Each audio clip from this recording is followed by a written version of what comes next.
Today we'll be looking at how to enable editable grids in Dynamics 365. With editable grids, you can update records on the fly. In this case, you'll be able to estimate revenue or change the account or the contact name rather than going all the way into the account and making the changes there.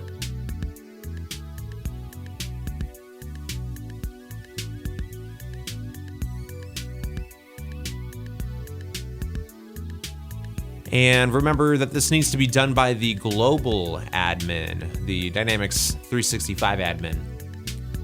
What we need to do here is click on the More command button,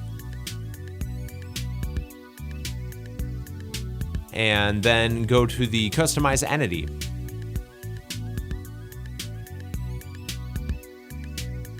And then click on Controls.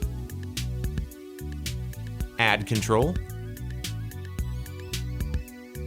Highlight Editable Grid and click Add. Now in this case, we want to do it just for the web interface, but you can also do it for the phone and the tablet interface as well if you want to.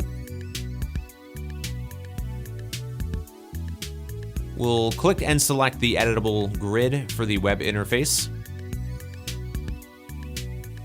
and click Save.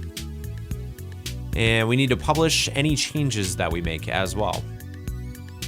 Once the changes have been published, you can leave this screen.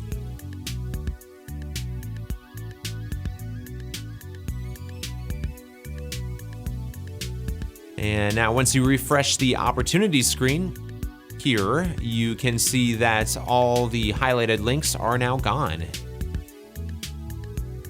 And you can actually go in and change the details on the record on the fly.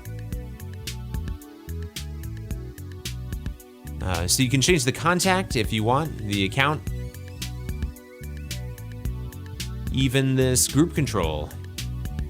Hope this was helpful. Thank you so much for watching.